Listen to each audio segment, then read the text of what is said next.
everyone, this is Shannon from the Journal Exchange and also from Art Lily on YouTube.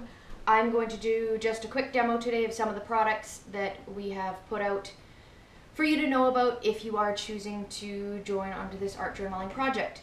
There's a lot of product names that'll be thrown at you, and sometimes it gets a little bit confusing as to what everything is and what it does. So I'm going to show you a few of my favorite things that both Stacy and I use, and that I use in my everyday art and in my art journaling. So I'm going to be demonstrating today this piece of paper.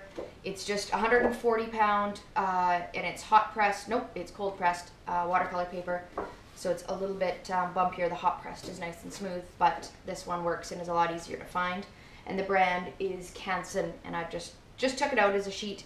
But you can buy journals like that, and we'll list it on our supplies. One of the journals we have listed on there is the Dylusions one, and that's also an excellent one.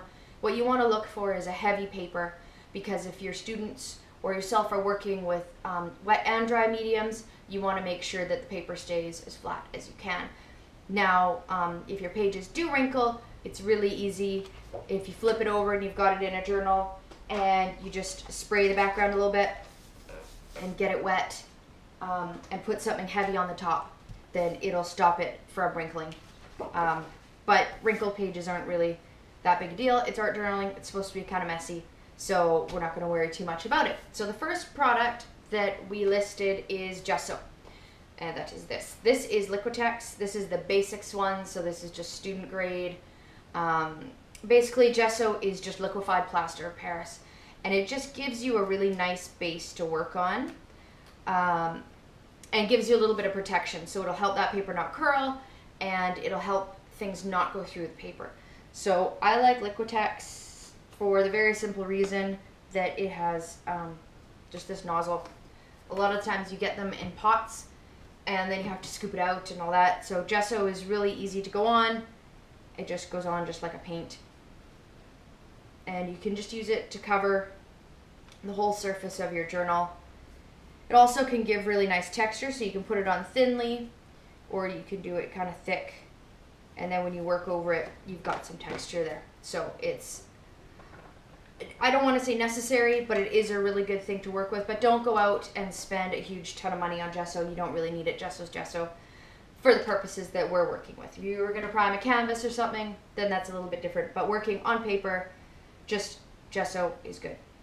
The next thing are mediums. So this is a gloss gel medium. This is a fluid matte medium. So the difference, these can both be used kind of as a gesso. This one even says on it, clears in gesso.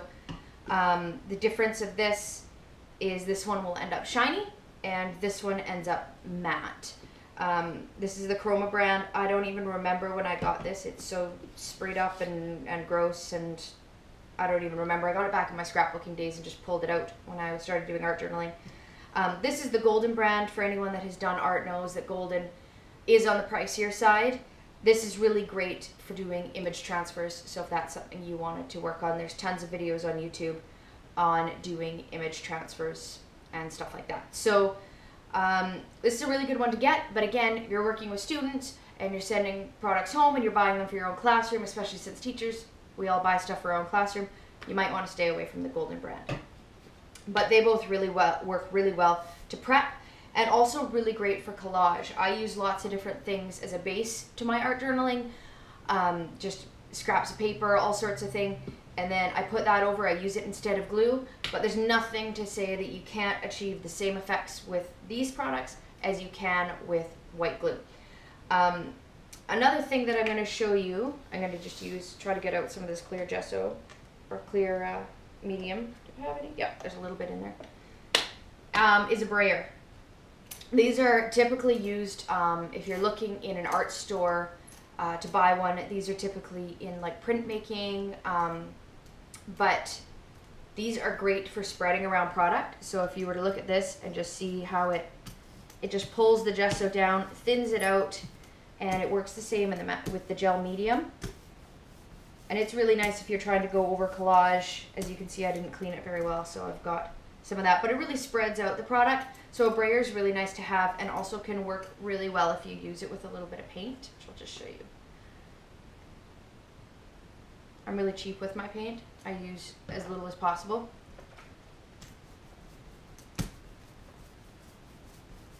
But it can kind of create some cool effects and can make it go further.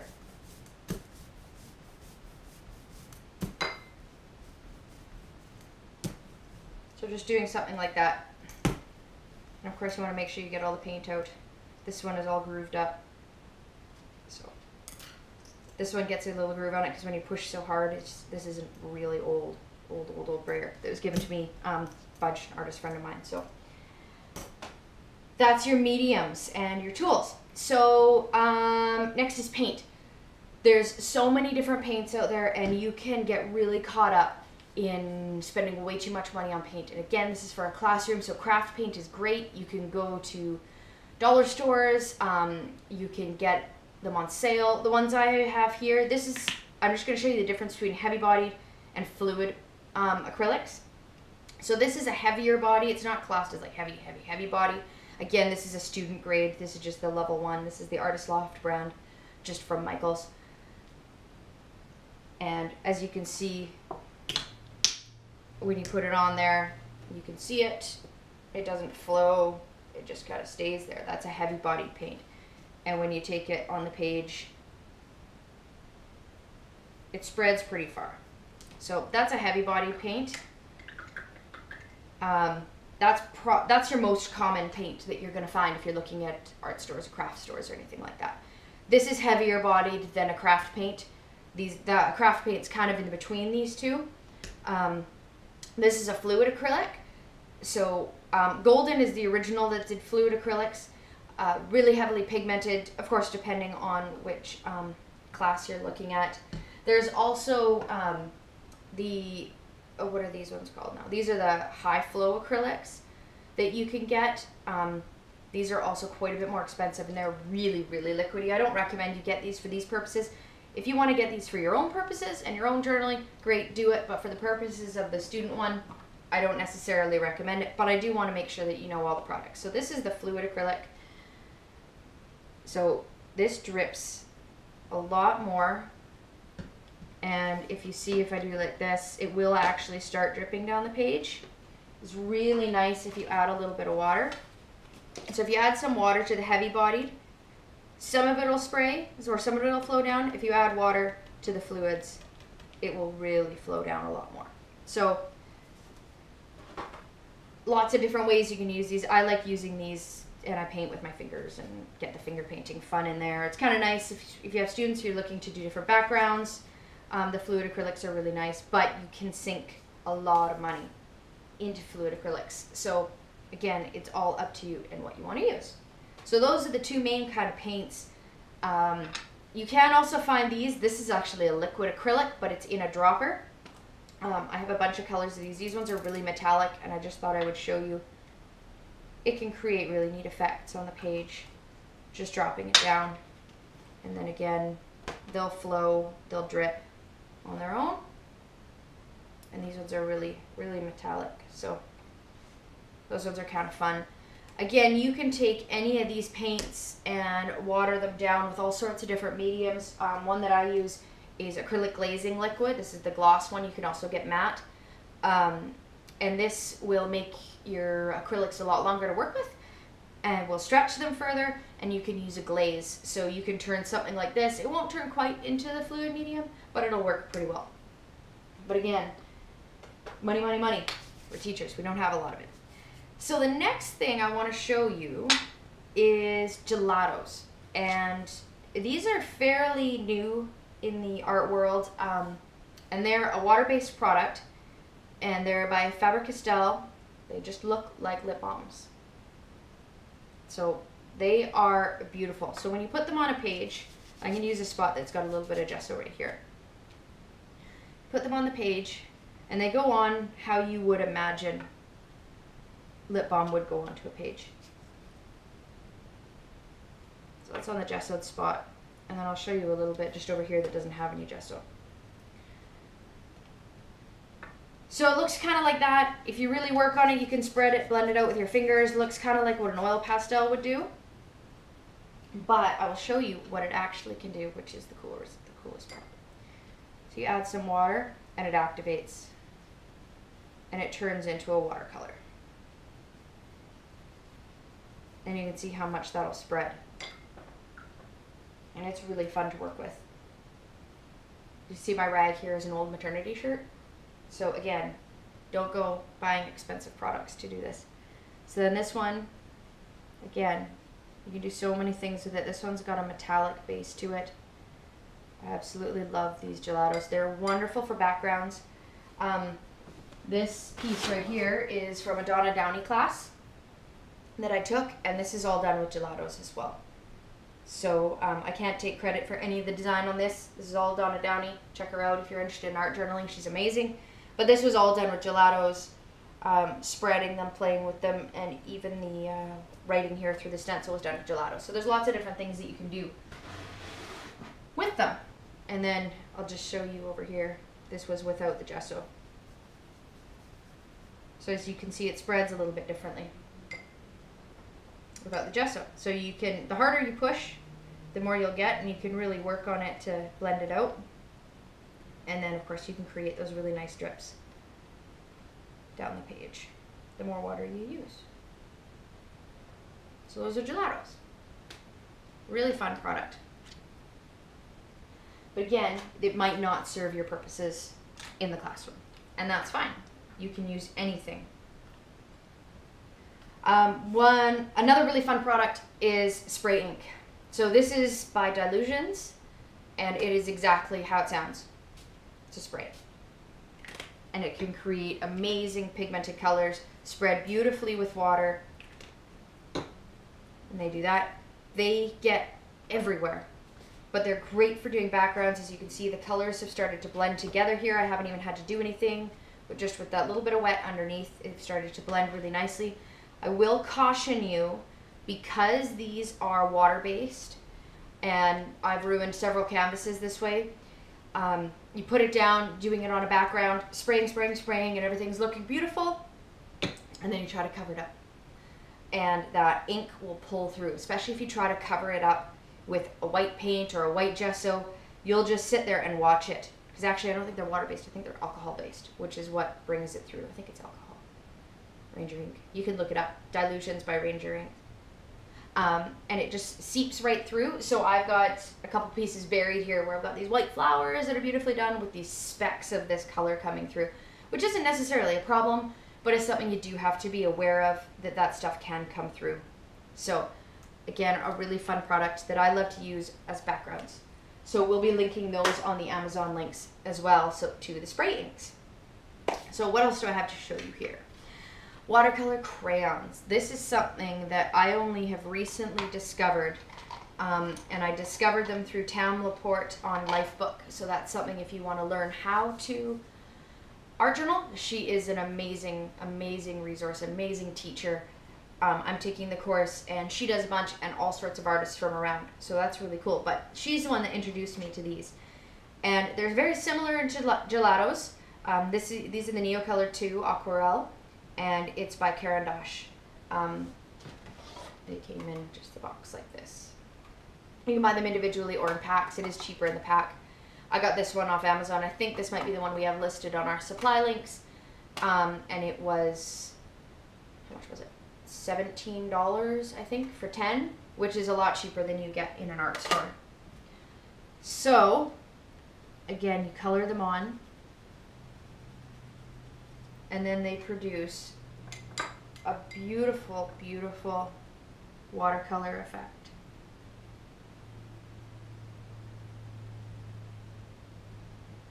So you can see so many things, and then you've even got that color on the paintbrush.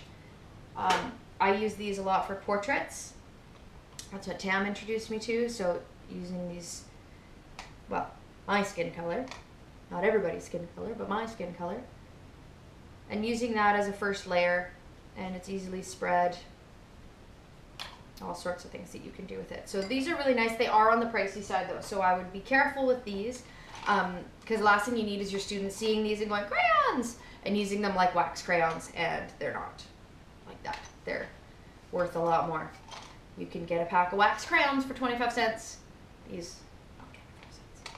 But again, they're really fun to work with. Old Standard charcoal. Everyone knows what charcoal writes, right? Okay, so charcoal is another fun one to use.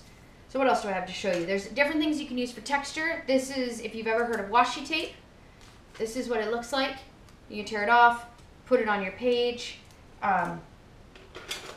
You can use it in junctions on your page, which is really nice if you're doing a journal. You can do it right down the middle to stop color from bleeding through, especially when you don't want students' work to get all messy. You can throw the washi tape on there and it creates something else. So fun, you can cover it up. This is just like a drywall tape, a texture tape that you can use just for your students to add more texture. The reason I bring this out to show you is hardware stores are your friend, dollar stores are your friend. You can find so many different products that you can challenge your students and say, okay, you're doing an Alice in Wonderland piece, but you have to incorporate this. Somehow, into your artistic representation, you have to incorporate this, or you have to incorporate this kind of washi tape, or you have to incorporate this color, however you want to do it. So, I'm running a bit out of room on paper, but I do want to show you some of the markers that I have that are also the ones that I use. So this is Posca, these are Posca pens, which is by Uniball. Posca pens, and these are paint pens. They come in all different shapes. I don't know if you can see that. And they just write really nicely as markers, but it is a paint pen. Another kind of paint pen you can get are the Sharpie paint pens. The difference to this is oil-based. You can get water-based. The ones I have just happen to be oil. They're usually fairly thick-nibbed, but you can really pull out a lot of color and use those for writing if you're having your students add words onto the page. This is the Faber-Castell Pitt Artist pens, and they come in all different ones. This is a brush nib one. You can see that.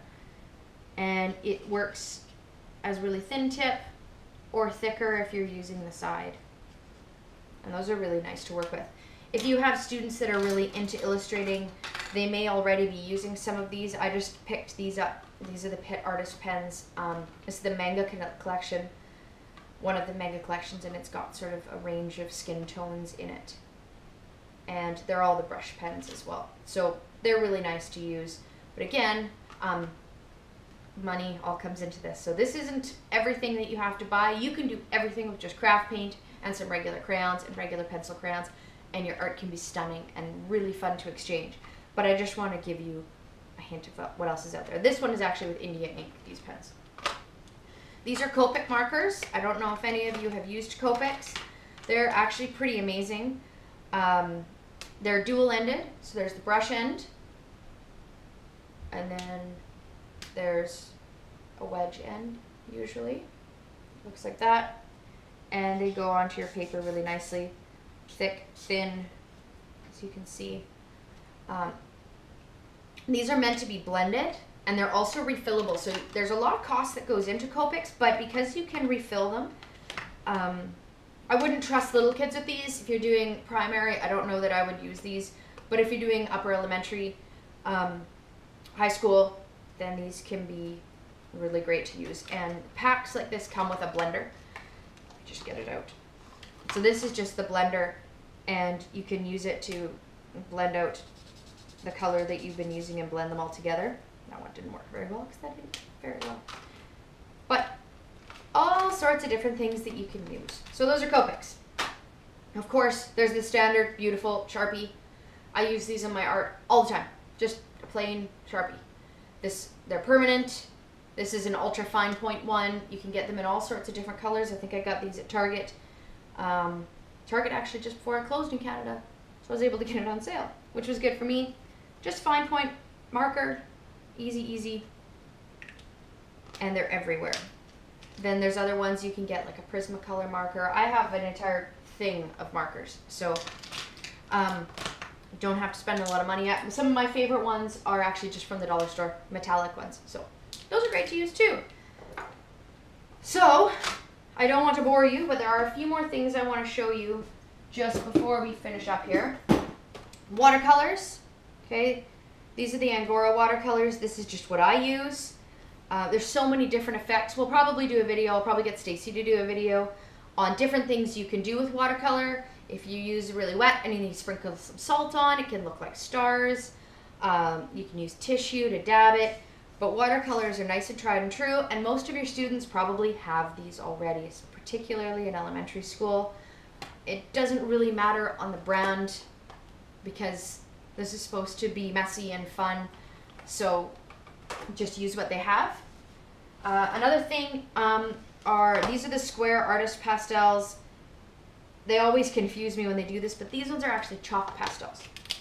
So really vibrant colors. And let me choose a color that hasn't been on here. Let's do an orange. So it goes on really chalky and really easily blended. I know a lot of students use chalk pastels. Just like that. My little kindergartner boy came home having used chalk pastels, and the big problem with them was they smudge. So you can go out and you can buy expensive fixative, or you can do what I did, and I went to the dollar store and I bought some hairspray.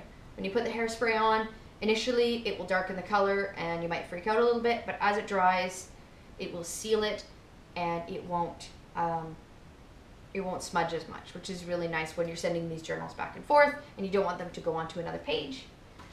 And then you've got your standard oil pastels. These ones are actually water soluble. I haven't used these, so I'm wondering if they work a lot like the Caran d'Ache Neocolor pencils or crayons. But I don't know. Oil pastels, you've probably already got these in your classroom. So I think that's pretty much it for most of the products. We're really looking forward to this project. We welcome all your suggestions and hope that you're going to join us on this spreading of art around.